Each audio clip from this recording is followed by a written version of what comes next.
it's Pastor Jeremy here at Christ Community EPC in Great Falls, Montana, with this week's segment of Ask the Pastor, where we try to answer all your questions concerning Christianity, the Bible, and faith. So thank you so much for joining us. Before we dive into our question for today, we have a little bit of business to take care of, and we need to announce the winner of our drawing for the Family Worship Bible Commentary, the 3-volume hardcover set put out by PNR Publishing.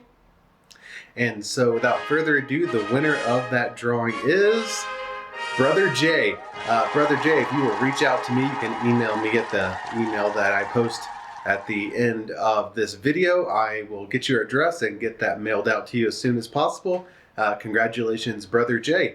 We'll try to do some more drawings in the future, but for now, that is our winner. So congratulations to you. So let's jump into the video with today's question, which is a big one that a lot of people struggle with when they read the Bible.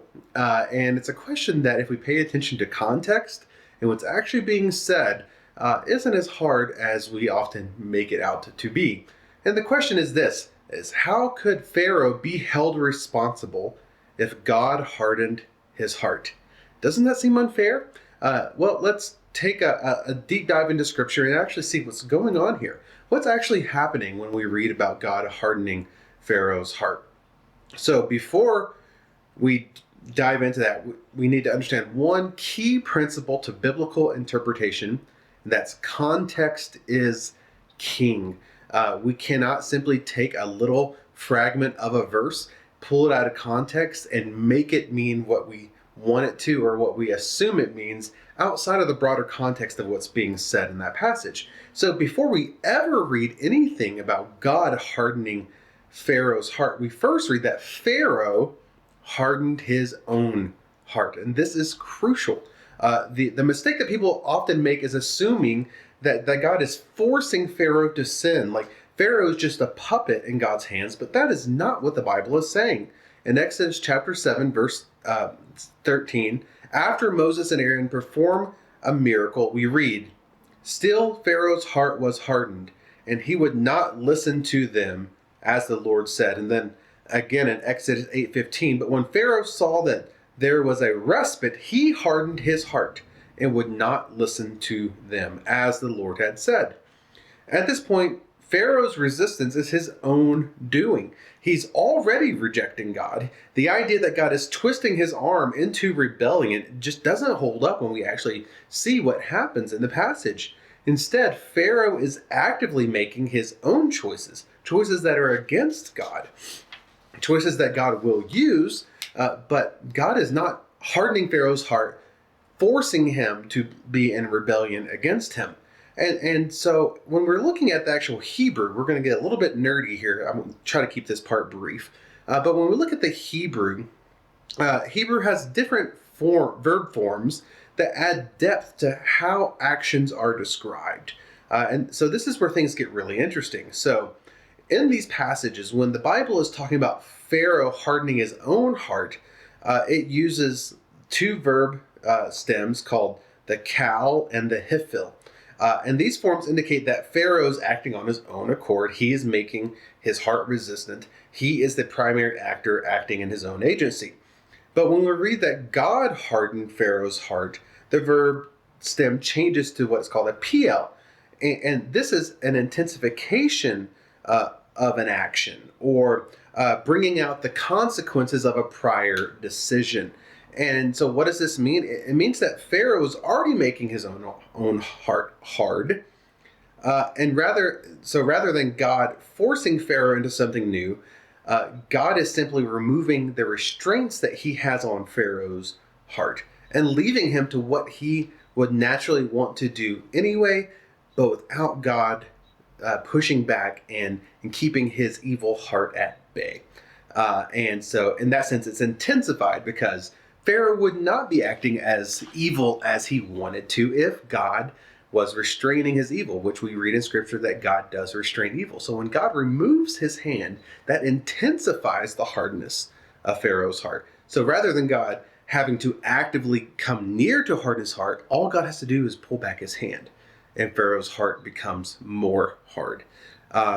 And so when was Pharaoh's heart hardened? And again, this is another crucial detail because many assume that God hardened Pharaoh's heart while he was applying his power during the plagues, that when God sent the plagues, that is what caused Pharaoh to get angry and bitter towards God and to harden his heart towards God. But look closely at the pattern that's happening in the Exodus story. When the plagues were actively in force, Pharaoh often repented and even asked Moses to pray on his behalf. Exodus 9:27 through 28. Then Pharaoh sent and called Moses, and Aaron said to them, "This time I have sinned. The Lord is in the right, and I and my people are in the wrong. Plead with the Lord, for there has been enough of God's thunder and hail." Pharaoh did not have a hard heart during the plagues. It was when God relented, when God removed his hand, that Pharaoh returned to his stubbornness. Exodus 9:34 says, "But when Pharaoh saw that the rain and hail and the thunder had ceased, he sinned yet again and hardened his heart, he and his servants." And so this tells us something powerful, is that Pharaoh's heart was softened when God was drawing near, even in his wrath. When God was drawing near to Pharaoh, when God was acting, that's when Pharaoh's heart was softened. But his heart hardened when God stepped back, when God removed the plagues and left Pharaoh to himself.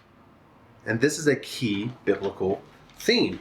So this isn't just an Exodus thing. The Bible tells us that apart from God's grace, apart from his drawing near, from his intervention, the human heart is already hardened in sin.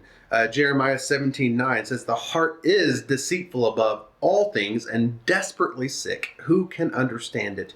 Ephesians 4:18, talking about those who are outside of Christ, says, "They are darkened in their understanding, alienated from the life of God because of the ignorance that is in them due to their hardness of heart."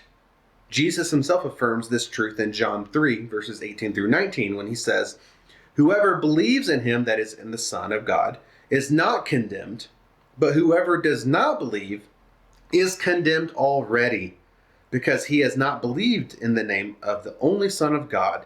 And this is the judgment, that light has come into the world, and people loved," that's a state of the heart, "loved the darkness rather than the light, because their works were evil."